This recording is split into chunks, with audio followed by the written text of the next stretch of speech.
stormy seas and lost souls. She's dreamt of this before. They say dreams are visions of our memories, thoughts and fears, as seen by our inner eye. But what if each one of us is always dreaming, even when awake, and we only see what our inner eye creates for us? Is this what hell is? A world shaped by Senua's nightmares. Maybe that's why people feared seeing the world through her eyes. Because if you believe that Senua's reality is twisted, you must accept that yours might be too.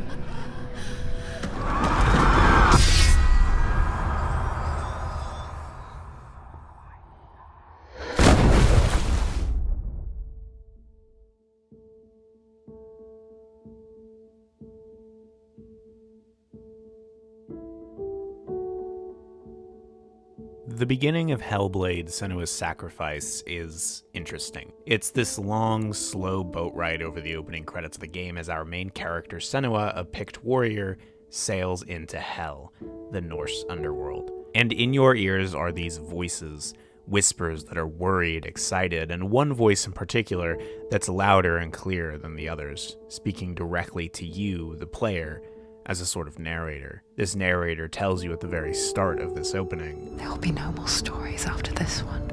it's apparent that Senua is experiencing pretty severe psychosis, at the very least auditory hallucinations, and as she sails deeper into Hell, seeing bodies strung up and impaled, you, as the player, are forced to question if any of what you're seeing is real either. And all you can do throughout this opening sequence is move the camera around. You're not maneuvering the boat yourself, you're not controlling Senua just yet, and once Senua reaches the shore, she looks directly at you as the narrator says, Oh, she heard us.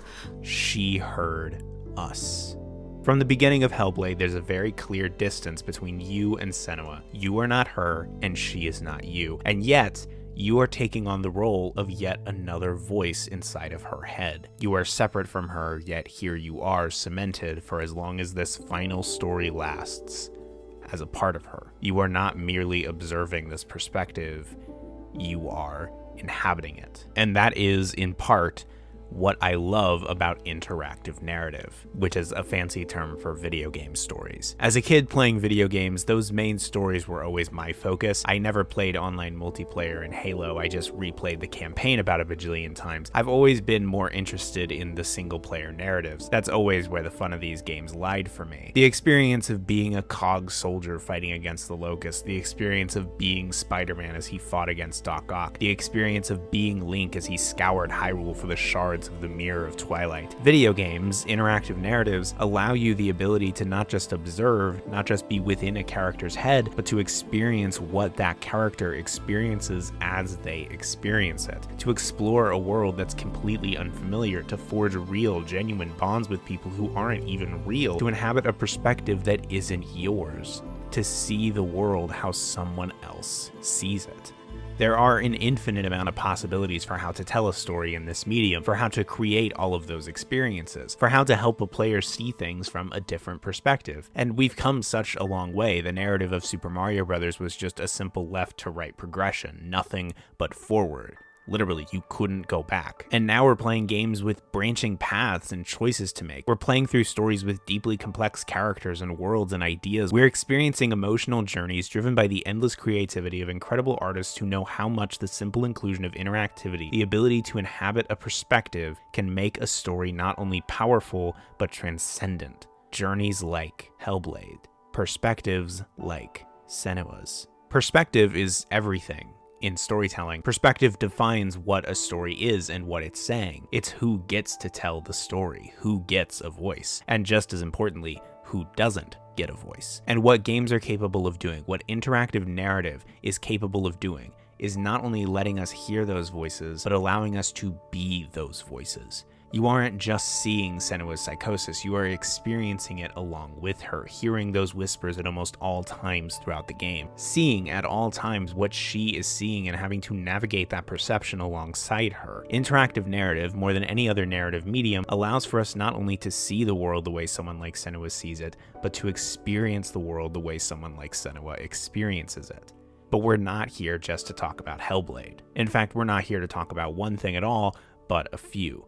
Today, I want to talk about interactive narrative as a whole, what it's capable of. I want to talk about 3 games primarily, 3 of my favorite games of all time, 3 of my favorite stories told in this medium, 3 games that I think best exemplify what this medium can do when it's allowed to do it. Mostly because I don't think that we appreciate this medium's narrative capabilities as much as we should, especially not in the AAA landscape. And so, I want to appreciate it. I want to celebrate it. I want you to understand what I see when I see the potential of interactive narrative. And to start, I want to look at a game that I played in high school, the first game that I can truly say opened my mind to not only the kinds of stories that video games could tell, but the kinds of stories that only video games could tell.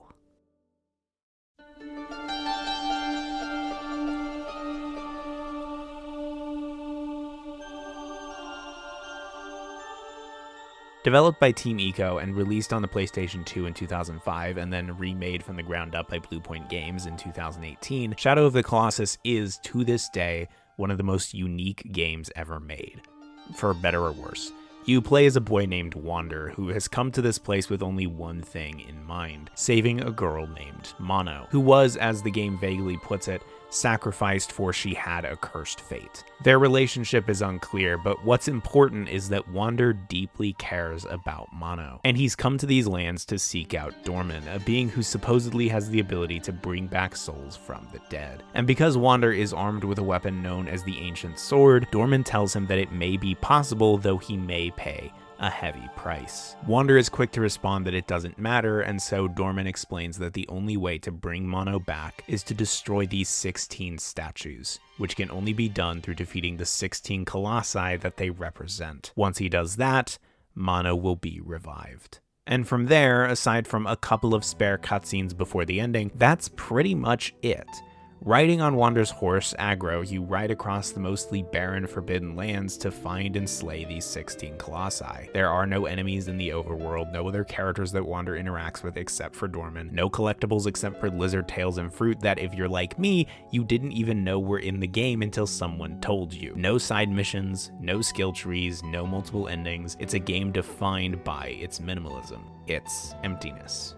It's a game that makes me feel a way that no other game has ever quite captured, a way that I can't even quite explain. If you've played it, you know what I'm talking about. There's just something about exploring the Forbidden Lands, something calming as you take in the beautiful stillness of these environments. There's something about it that's almost serene. Unlike other open world games that were coming out at the same time and since, this game doesn't distract you with map icons and waypoints and things to find. It encourages you to just soak up the environments that you're in, enjoy that peace while it lasts. Because there is also a certain kind of suspense to these sections of the game, the knowledge that eventually you will be fighting a Colossus, and they are called that for a reason. You know that whatever calm you feel trotting through this forest, you're going to face something massive and imposing and a little bit terrifying at the end of the road. And it's that sense of contradiction that defines Shadow of the Colossus's gameplay and thematics. The gameplay and world is designed to do 2 seemingly incompatible things: make you feel weak at the same time as it makes you feel powerful. This game is all about scale.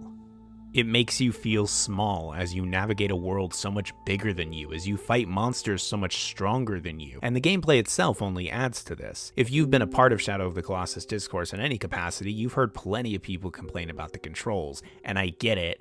I do. Shadow of the Colossus is not a game for everybody because on some level, the gameplay is actively hostile toward the player. Take Aggro, who has a mind of his own. While in other games you transfer to directly controlling Aggro while you're riding him, here you're controlling Wander as he pulls Aggro's reins. so aggro can straight up disobey you. Or while you're climbing up a Colossus looking for its sigil, sometimes Wander just won't go in the direction you expect him to go based on your input. And then when your stamina meter runs out and you fall off the Colossus, it can be kind of rage-inducing, especially on some of the later and much longer fights in the game. It can feel like the game is actively fighting you, actively trying to make you give up, actively trying to make you realize that you're too small, too inexperienced, and you will lose no matter how hard you fight. Unlike something like Dark Souls or Bloodborne, there's no getting better at this game. It's not a matter of learning the skills or the timing necessary to win, it's about perseverance. Pushing yourself to your absolute limit, holding down that R2 button until your index finger is redder than a strawberry, falling off the Colossus, getting back up,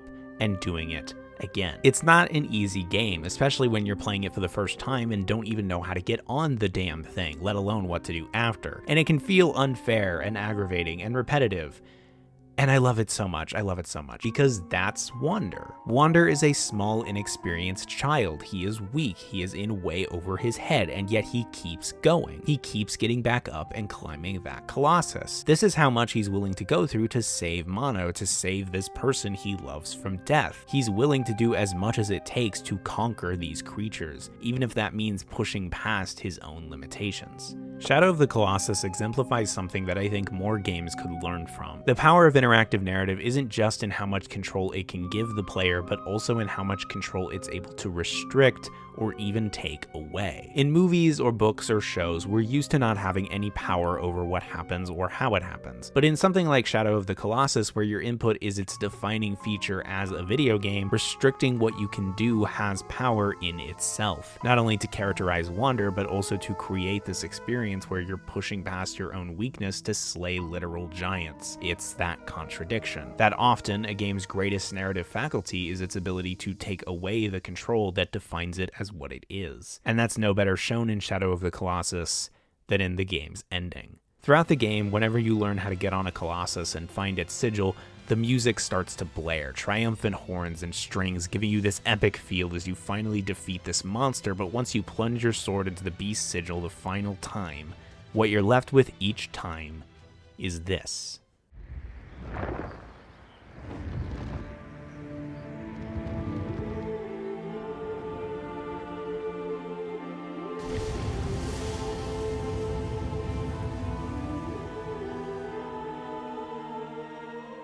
The game unceremoniously cuts off your sense of epic victory with a song that wouldn't feel out of place at a funeral. There's a feeling that you've killed something beautiful, something that will be missed. And as you go further and further into the game, you start to realize more and more that almost none of these colossi attack you first. Some of them don't even attack you at all. Every time you conquer a Colossus, every time you defeat one of these beings, your celebrations are cut short by the visual of this creature crashing to the ground slowly and powerfully as the music continues to communicate that you have done something wrong. You've hurt something that was never meant to be hurt. And the final Colossus, named Malice, drives the point home. Not only is it by far the biggest of the 16, it is also the most complicated and dangerous, and the entire time you get no triumphant music like all the others. You get no sense of victory or celebration. It's pouring rain, your horse just died, and the soundtrack to you conquering your final Colossus is a song called Demise of the Ritual. And when you finish it off, you get sent back to Dorman like you have each and every time. But now, there are people there who have come to stop you from doing what you and Wander never realized. Those 16 colossi were all pieces of Dorman, trapped in the Forbidden Lands, and now that Wander has killed the final one, Dorman is able to take over his body and attack these people who have come to stop this. You are now a Colossus yourself. You now have more power than you have ever had. You go after those who have come for you, pounding the floor with your massive fists, trying to destroy those who have come to stop you from saving Mono's life. But no matter how much power you have, they get away. And their leader, who took the ancient sword, throws it down into the shallow pool below. The pool becomes a swirling vortex of light, dragging Wander in, and in the game's final moments, you take back control and try to fight that light. Reaching for Mono, your goal this entire time just barely out of reach. The final thing you can do is hold on to the edge of the pool, and you will run out of stamina eventually and be sucked in. There's no way to escape it. The last bit of power the game gives you, the only thing you have left in the end, is the ability to physically let go of the button and submit to your fate. This game about making you feel strong and powerful in the face of forces so much bigger than you, so totally insurmountable, ends with you having to let go of that power, either by choosing to do so yourself or being forced to recognize that you never had a say in the matter to begin with. This is one of the most powerful examples in the entire medium of interactive narrative, a game that forces you to recognize that there are things you do not and should not have control over. Things like death, where the only real choice you can make is to let go. The funny thing is that Mono is resurrected, but only after Dorman is resealed, only after all these colossi have been killed, and only after Wander himself is lost, seemingly becoming, in that pool of light, a little baby with horns. Even in resurrection, there is still death. Come to think of it, Hellblade is actually dealing with a lot of similar themes.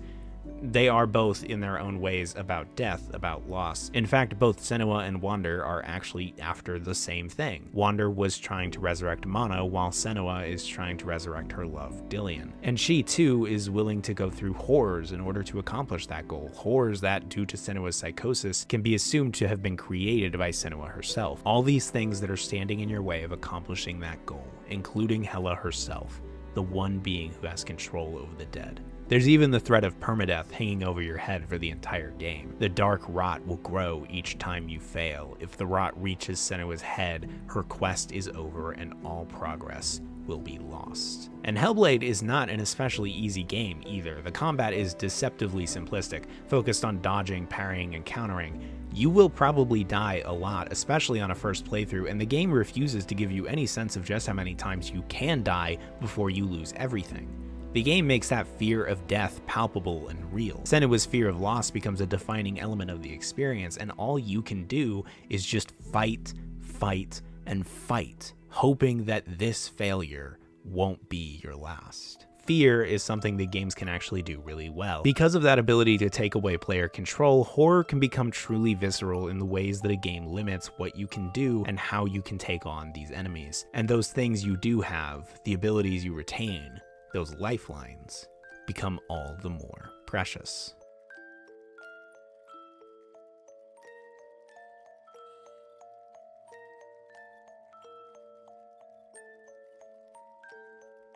Developed by Tarsier Studios, Little Nightmares is a game similar to Shadow of the Colossus in a number of ways, not the least of which being its focus on scale. As the title may suggest to you, you are very little, and everything that wants to kill you is much bigger and scarier and grosser. And unlike Shadow of the Colossus, you don't have an ancient sword, and your goal isn't to kill these nightmares, it's just to survive them, mostly by running and hiding from them. And in the first game, you have to do this all alone, facing down this and this and this without any help whatsoever. And I love the first game very much, but when we're talking about narrative, it's Little Nightmares 2 that I need to talk about. Another similarity with Shadow of the Colossus is a very minimalist story. There's no dialogue, no collectible diary entries or letters that explains the lore or the world or how things ended up this way or even just who you are. But it's arguably even more minimalist because there aren't full-blown debates about what even happens in Shadow of the Colossus. While that game is vague about certain specific details, Little Nightmares 2 is a game where the entire narrative is extremely vague, and most questions don't have any real answers, even if theories abound online. There's a teacher with a stretchy neck who seems to run a school of children with porcelain heads. There's a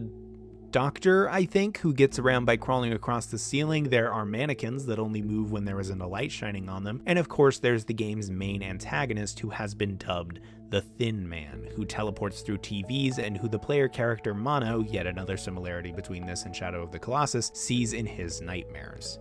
His little nightmares, sorry. And Mono actually spends most of the game running towards the Thin Man. Using this mechanic where you have to tune a TV with your hands, Mono continuously brings himself back to those nightmares of the Thin Man, running towards that door, pulled to it, compelled by some unknown force to open it.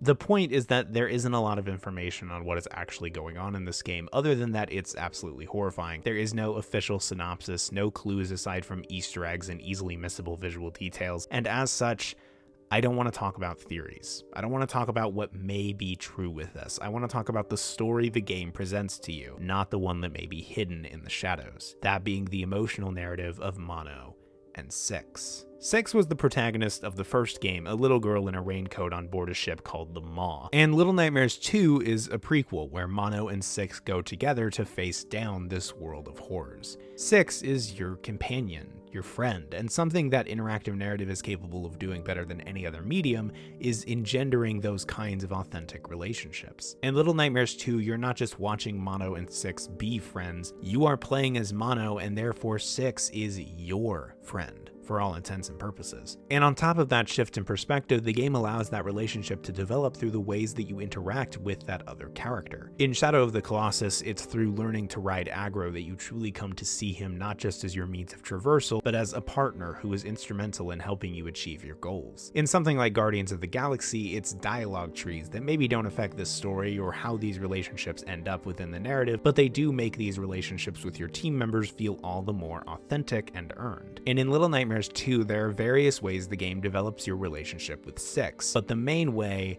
is a very simple mechanic.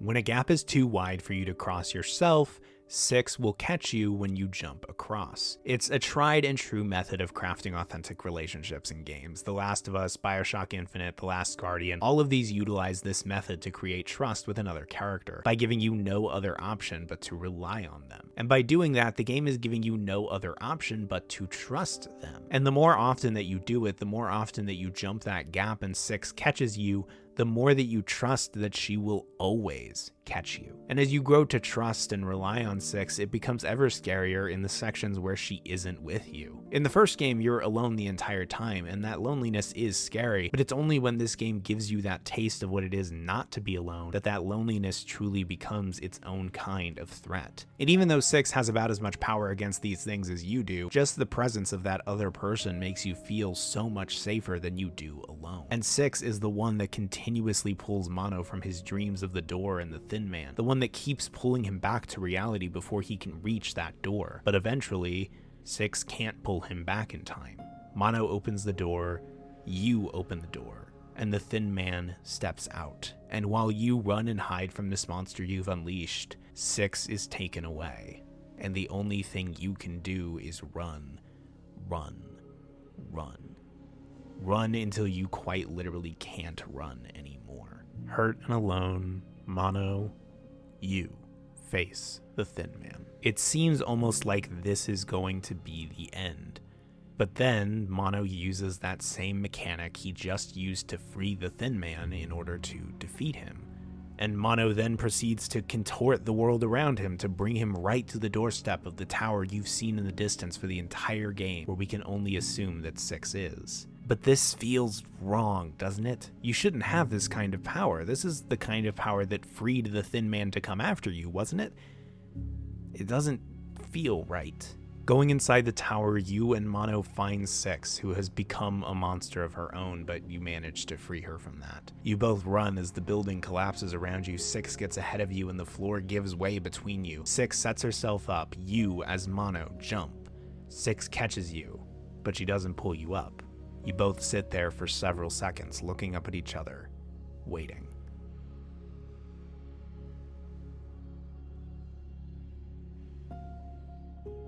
Why does Six let go? Well, if this was a full-blown analysis of Little Nightmares 2, I might have more to say about that, but it's not. I just want to focus on that moment. And I think the confusion is a part of it. The seeming illogical nature of it, this feeling of betrayal. You've done this so many times in the game up to this point. Each time Six pulled you up without hesitation. You've gone through so much to save her time and again, so terrified of being alone in this terrifying world filled with things that just want to hurt you. And when it matters the most, at the very end, Six lets go.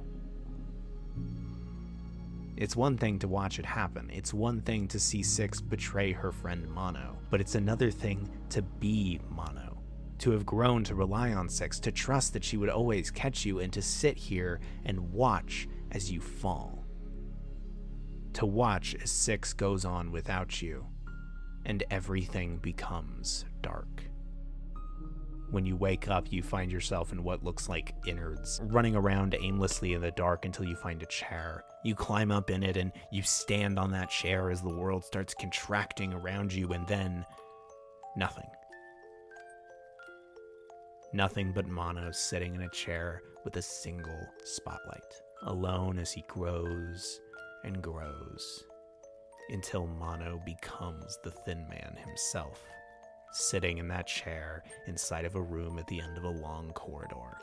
Mono becomes the nightmare that he was always fighting against, with the power he should never have had. Again, theories abound about cyclical timelines and whether or not Six dropped Mono because she knew he was the Thin Man all along or whatever, but that's not what I'm here to talk about. What I'm here to talk about is how this game ultimately tells a very simple story. A story where you learn to trust someone, they betray you, and then all alone, you become the thing you most feared. And it does all of that with no dialogue, no exposition, nothing but the game mechanics to give you that experience of what it is to feel all alone in a world of horrors, doomed to repeat the cycle again and again. Unlike Shadow of the Colossus, this game doesn't even give you that little bit of control. It isn't you who has the option to let go, it's Six, and she takes that option. She lets you go, and you are helpless, totally and completely helpless. And now you're alone, destined to become this monster. And again, Hellblade tackles a similar theme. Throughout the game, Senua's primary internal conflict is that her darkness, the psychosis that she experiences, is the cause of every struggle that those around her are having to fight. She wants nothing more than to escape that darkness, that part of herself that she's convinced is evil, the voices no one else can hear, the sights no one else can see. Her darkness is what causes a plague that kills Dillian's father. Her darkness is what got Dillian himself killed, and as much as she tries to run away from it, as much as she tries to escape it, it never goes away. This perspective itself is the enemy. The way she experiences the world is itself the darkness that corrupts her and everyone around her, the source of all this pain. And just like Mono, there's nothing she can do about it. Futility. It's something video game players know well. Look at any death or otherwise tragic fate in a game and you can trust that there is, at the very least, some forum post or another that questions if the player can change that fate, if they can make sure that someone gets out alive, if there's a secret ending where Wander saves Mono and doesn't become a horned baby, if there's some secret puzzle you can solve that results in Six pulling Mono up at the end. And the answer, more often than not, is no. You can't change their fate. And trying to escape it is futile.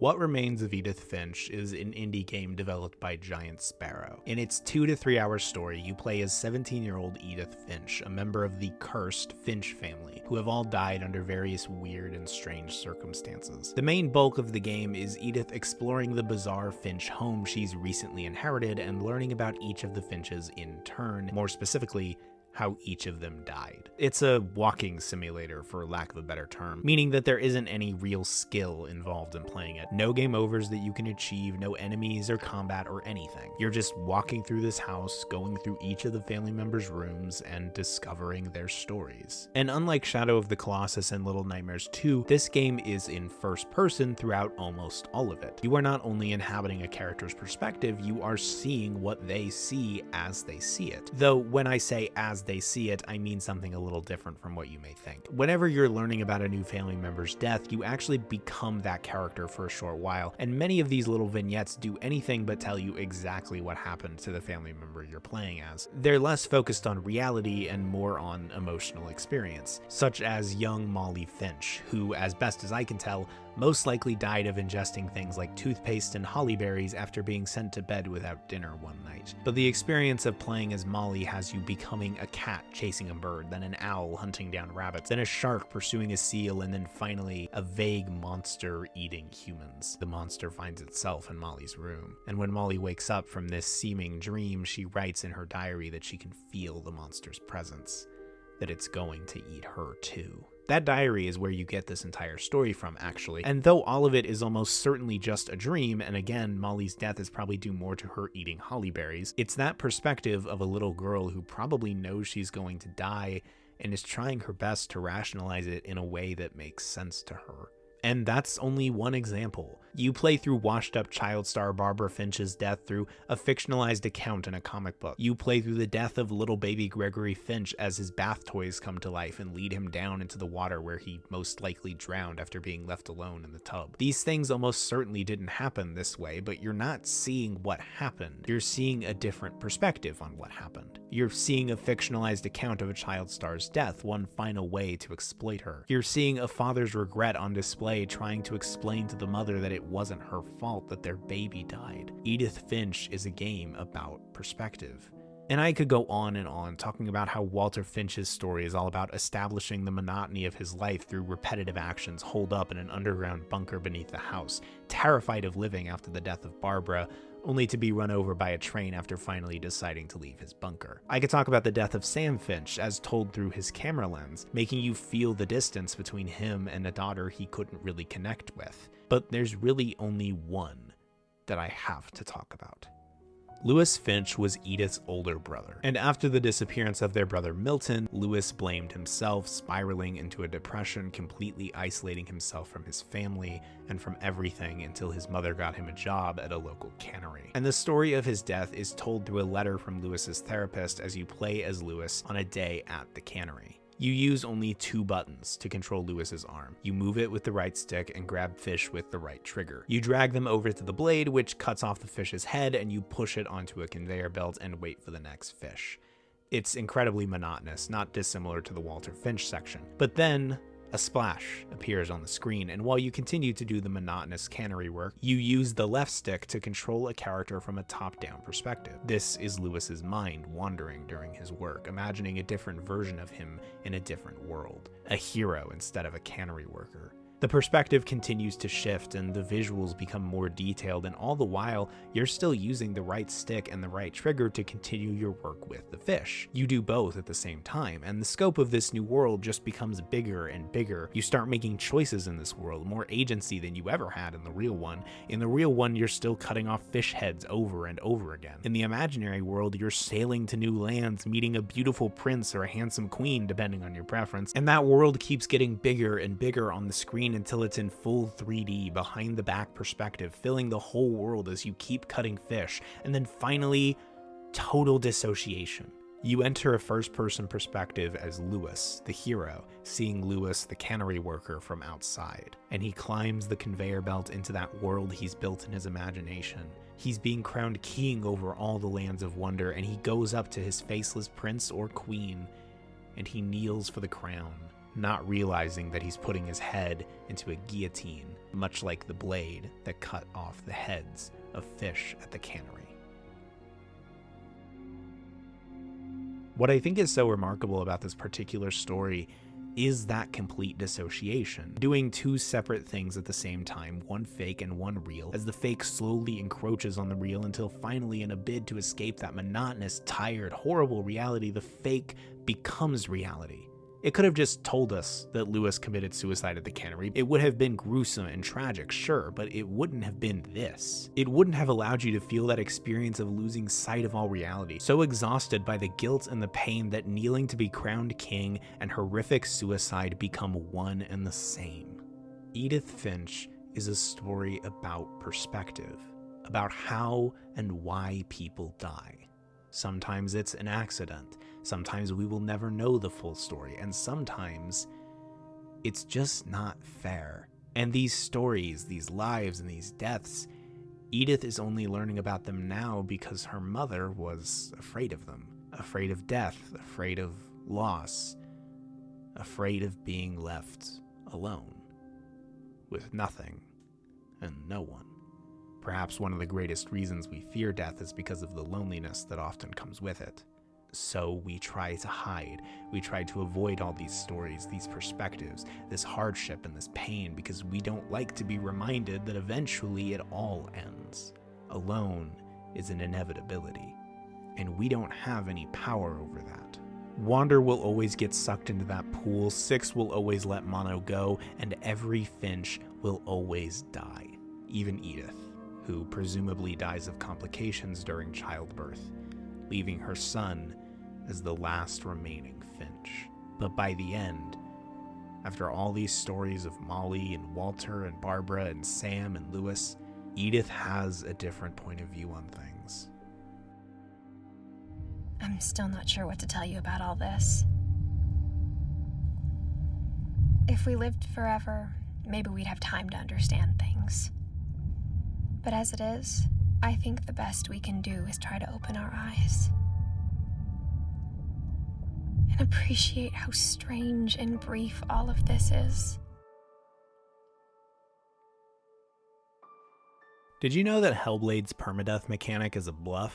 You can die as many times as you want and you will never start the game over. You will never lose all your progress. It's a lie the game tells you at the beginning to make you afraid. But really, it's not a lie per se, because the game tells you that if the rot reaches Senua's head, Senua will die permanently in the game. It's only the player's assumption that the rot can ever actually get there. Our assumption, Senua's assumption, is that there is a point where we can fail too many times. That there is a point of no return. That there is a point where we will be too far gone to ever come back. But no matter how many times Senua fails, the rot will never reach her head.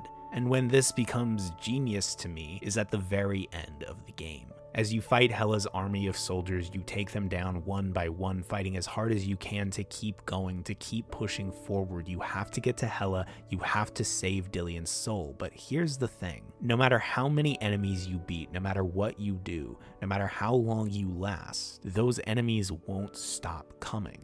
They'll always be replaced by more, and eventually, you may realize that the game is giving you a choice here. The same choice Shadow of the Colossus gave you. You can either keep going until you're overwhelmed and can't keep going anymore, or you can stop fighting and let it take you, with that fear of death hanging over you. You've made it all this way, probably died a few times as well. What if this is the one death that will make you lose everything? You've spent the entire game fearing it, and here at the end, the game surely can't be telling you that you have to open yourself up to that possibility.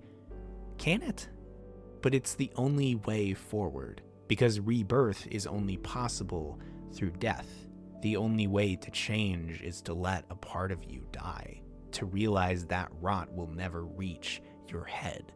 In the end, after you finally let go of the battle with Hela, Senua pleads with her, even offers up herself to save her love. And Hela takes Senua's sword and stabs her through the chest. And in her final moments, she remembers the words of Dillion. I learned the hard way to not be afraid of death, Senua. Because a life without loss is one without love. You turn your back on death, and all you can see is the shadow that it casts. The longer you hide from it, the longer the shadow grows until all you can see is darkness. When our time comes, we must look death in the eye and embrace it as a friend.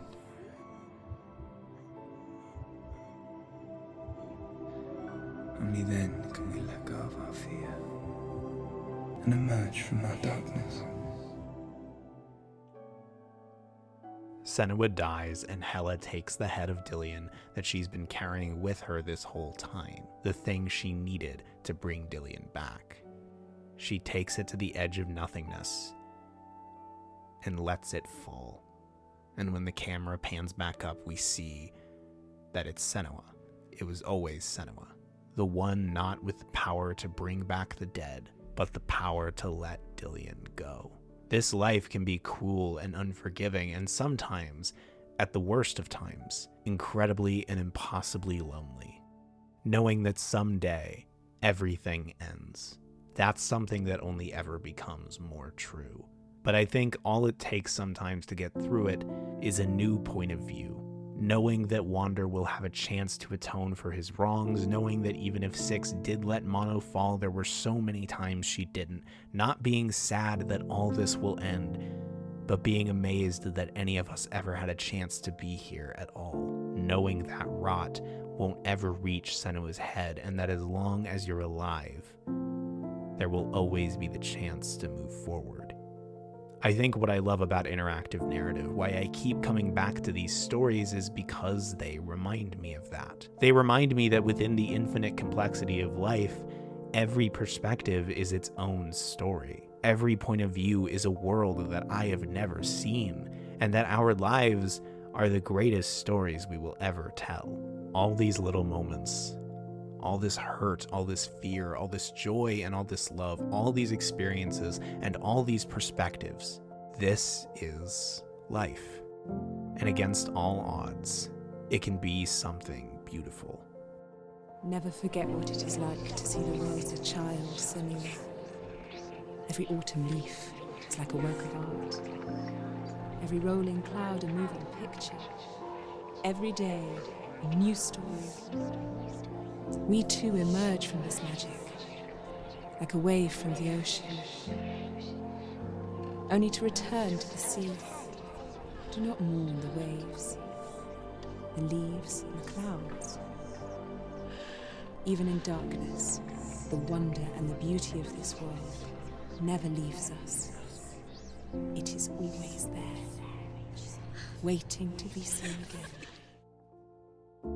So many lives, so many worlds, so many things to hear and sights to see, so many hardships to endure and so much love to experience. A lot of that's out of our control. But if interactive narrative has taught me anything, it's this. There will always be another story to tell. Follow us. We have another story to tell.